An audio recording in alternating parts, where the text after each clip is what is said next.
Uachtaráin, Akarja, it's a great honour to address Machnamh 100. Professor Fearghal began by raising two questions central to understanding the conflicts and settlements of 1921 to 1922. Why were so many Irish revolutionaries committed to a republic rather than some lesser form of independence? And what did they understand the republic to mean? Thinking about how the world was changing in the aftermath of the First World War provides useful insights into both questions. I want to develop three arguments here. First, that the global context is central to understanding the rhetoric, aims, and strategies of Irish Republicans during the Revolution. Second, that international developments shaped the settlements imposed on Ireland in important ways. Third, that these global influences, particularly the impact of the First World War on ideas about sovereignty and empire, have contemporary relevance as we commemorate these centenaries. Easter 1916 was central to the emergence of republicanism as a popular movement. The legacy of the rebellion, as much emotional as ideological, saw the cause of the Republic unite almost every faction of advanced nationalism by 1917, when Sinn Féin adopted the Republic as its goal.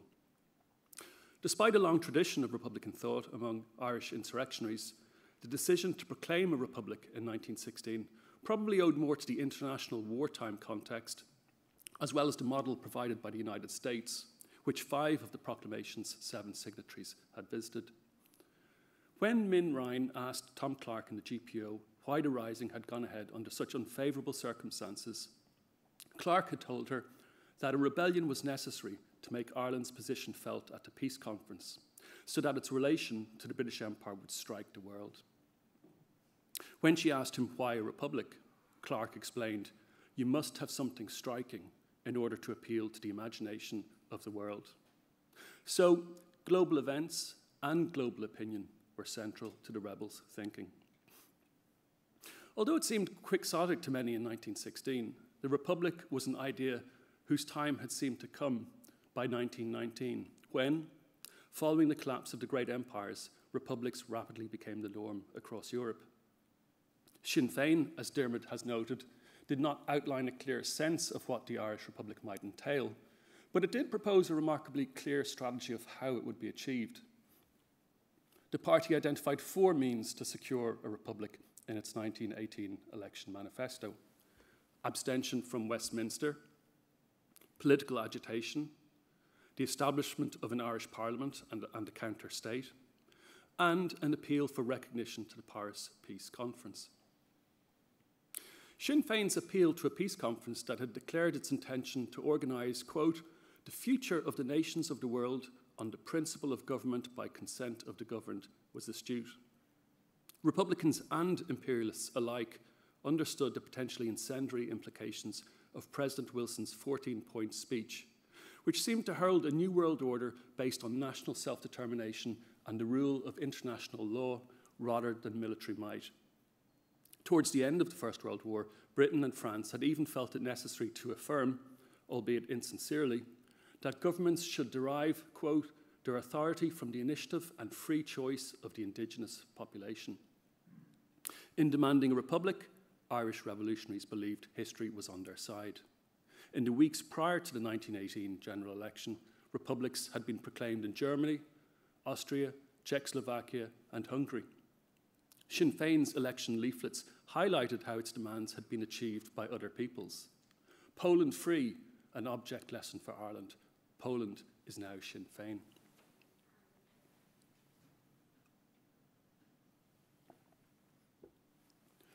Declaring independence, as Republicans did when the Dáil first met in January 1919, was one thing, achieving it another. Whereas the Irish Party's efforts to win self-government had centred on Westminster, Irish Republicans saw international recognition as the means to achieve independence. The Irish Declaration of Independence, intended for a global as much as an Irish audience, demanded the recognition and support of every free nation in the world. The Dáil's message to the free nations of the world called upon every free nation to support the Irish Republic by recognising Ireland's national status and her rights to its vindication at the Peace Congress. In retrospect, what is striking about early 1919, the period we now remember as the start of the War of Independence, was the extent to which propaganda and politics, rather than violence, were central to Republican strategy. For many in Sinn Féin, the shootings at Solohead Beg on the same day that the Dáil first met came as an unwelcome distraction from the performance orchestrated at the Mansion House before an audience of international press correspondents. But in practical, as opposed to propaganda terms, the peace conference strategy was clearly flawed. The big four powers that determined its outcome were never likely to side against one of their own with a movement that had identified with its gallant German allies in 1916. Self-determination, moreover, was intended for the oppressed nations of the defeated empires rather than those of its victors. So, rather than the Poles or the Czechs, the position of the Irish was in some ways more analogous to the anti-colonial nationalists, who were similarly excluded from the peace conference. With their hopes initially raised and then dashed by what Erez Manela has described as the Wilsonian moment, Indian and Egyptian revolutionaries, the countries with which Ireland was most frequently compared abroad, embarked on similar campaigns. They rejected offers of limited self-government, protested at home and abroad, and drew on Wilsonian rhetoric to articulate long-standing grievances in drawn-out campaigns that eventually led to partial independence. And surveying Irish efforts within this context, what is perhaps most striking is the extent to which similar strategies were used by nationalist revolutionaries across the world. For example, it was not only the Irish, but also the Koreans who declared independence in 1919, established a republican government, appealed to the peace conference, sent revolutionary diplomats to Washington, mobilized diasporic support, issued revolutionary bonds in the US, and organized presidential tours across America. What most marked out the Irish among these other movements was the relative size and influence of its diaspora, a product of the post-famine migration that had scattered almost 2 million people across the globe, but most conveniently had been concentrated in the new global superpower that was the US. Consequently, the Irish were perhaps the best connected and most influential of the international revolutionary movements, who had been disappointed by the failure to secure recognition at Paris. Not for nothing did President Wilson blame the Irish for wrecking his presidency when he failed to win domestic political support for membership of the League of Nations. So how did these international factors shape the settlements that brought the Irish conflict to an end? I would argue that the way we remember and commemorate the independence struggle places more emphasis than is warranted on the domestic and the military dimensions of a campaign that prioritized political struggle, revolutionary diplomacy, and international propaganda. As Michael Collins advised the Dáil's representative in Rome, real progress is much more to be estimated by what is thought abroad than by what is thought at home. The Commander-in-Chief in Ireland, General Neville McGarry, similarly acknowledged that this propaganda business is the strongest weapon Sinn Féin has. Even military events within Ireland, such as the sacking of Cork by the Black and Tans, were as significant for their international consequences as their impact at home. British actions in Ireland provoked dismay and outrage, including within England, whilst international press coverage devastated Britain's global reputation. The mobilisation of the Irish diaspora ensured that events at home resonated across the world, ensuring that the Irish question transcended narrow ethnic politics.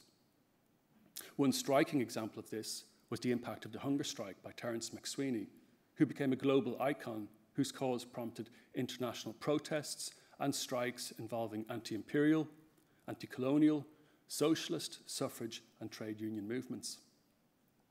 Despite Irish-American racism and the tendency of some Irish Republicans to base their claim to self-government in part on their whiteness, such displays of solidarity included prominent black rights activists such as W.E.B. Du Bois and Marcus Garvey, as has been explored recently by scholars such as Brian Hanley, David Brundage, and Miriam Nyan Gray. Imperialists, like Republicans, also believed that the Irish question was rooted in broader struggles. Sir Henry Wilson, Chief of the Imperial General Staff, linked the challenge from Irish Republicans with Labour unrest across Britain, Bolshevism, and anti-colonial agitation across the empire. Britain, he noted in his diary, is fighting New York and Cairo and Calcutta and Moscow, who are only using Ireland as a tool and lever against England, and nothing but determined shooting on our part is any use. Imagined or real, these connections shaped British decision-making as to how the Irish War should be conducted and concluded, with the implications for imperial rule in Egypt and India frequently cited by figures such as Wilson, who declared, "If we lose Ireland, we have lost the empire."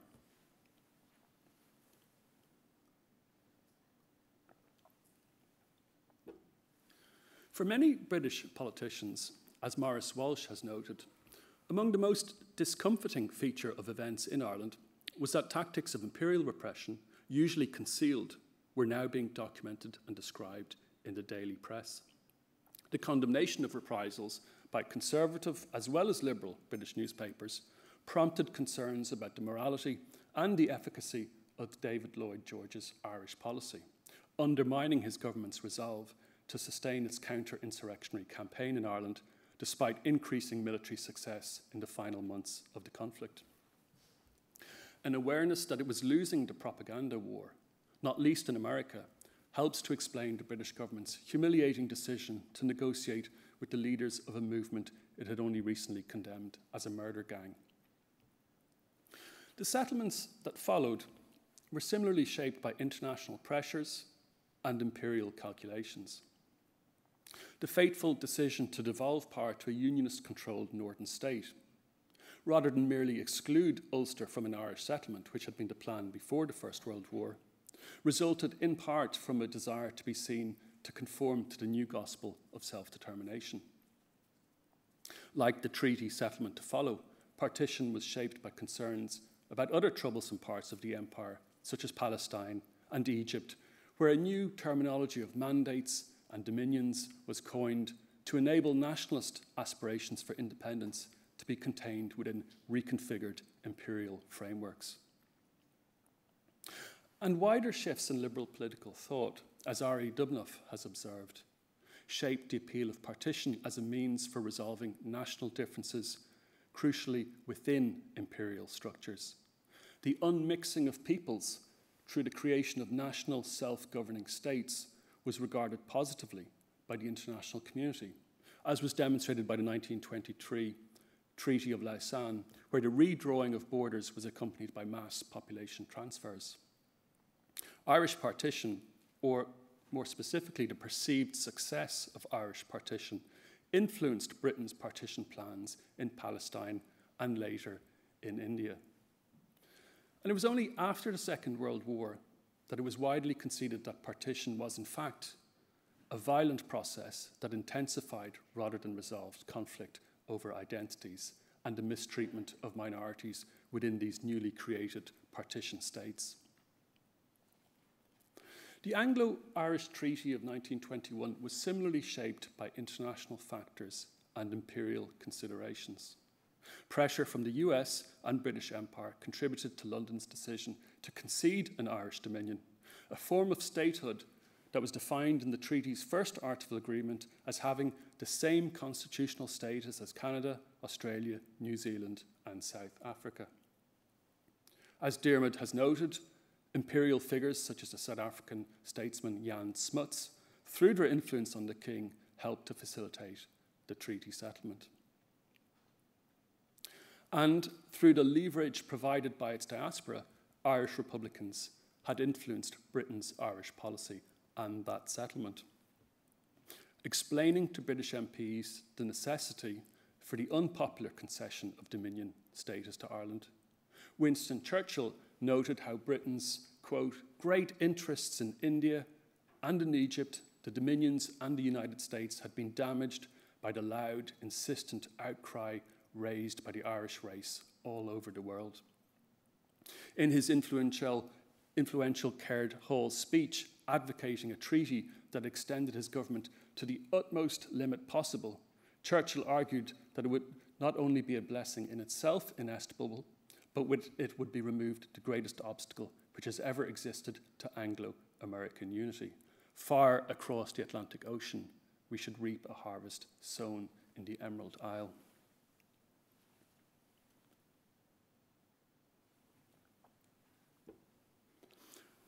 As Heather Jones has observed, both the King's speech at the opening of the Northern Irish Parliament and the British debates on the Irish Treaty demonstrate the shift in British imperial ideas that was occurring not just in, but through Ireland. As George V noted during his visit to open the Belfast Parliament, everything which touches Ireland finds an echo in the remotest parts of the empire. So the Irish were negotiating self-government at a time of rapid transition for the British Empire. For many Irish revolutionaries, political developments since Easter 1916 had made the notion of an oath of allegiance to a British monarch unthinkable, because a particular form of state, the Republic, had become synonymous with independence. But at the same time, for many British politicians, the role of the monarch as the crucial element that would bind together the community of nations, transitioning from an empire ruled by London to a less hierarchical Commonwealth of Nations, a term whose first legal use occurs in the Anglo-Irish Treaty, was too important to allow for compromise on an oath to the king. So these transnational developments in thought and politics helped to explain the difficulty of fashioning a treaty settlement acceptable to both Irish Republicans and British imperialists, and consequently the drift to civil war that ensued. Ultimately, Britain's insistence on the role of the monarch and empire in the treaty proved a Pyrrhic victory, delegitimising in the eyes of many Irish nationalists the Irish Free State that was established in 1922. 15 years later, by 1937, both treaty and Free State had been scrapped. Ironically, this was achieved because of the success with which the Irish Free State worked with other so-called restless dominions to assert its legislative independence. And of course, there's a tragic dimension to these developments, given that the treaty debate centred on whether that settlement would forever lock Ireland into imperial subjugation or permit a peaceful evolution to full independence. What relevance does Ireland's global revolution have for commemoration? Exploring the Irish conflict beyond the island emphasises the importance of political ideas in shaping the revolution, something that's often less evident from historical and commemorative focus on the domestic and in particular on the military dimensions of the War of Independence.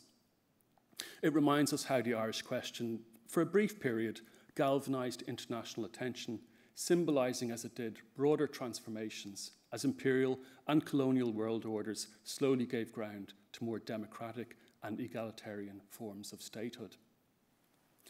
Finally, consideration of the importance of ideas such as self-determination and empire should complicate commemoration, given that the legacy of these conflicts, in the form of a partitioned island with a contested border, continues to shape our present, rather than constituting a past that can be safely consigned to history. Underlying the commemorative strategy of the Irish state is the idea of the decade of centenaries as marking a tragic period of shared history, shaped by people from multiple identities and traditions, requiring egalitarian remembrance. Although well-meaning, commemorations that prioritise present-day reconciliation over interrogation of the ideas and agency that shaped the struggles and enmities of the revolutionary era may end up contributing little to either reconciliation or historical understanding.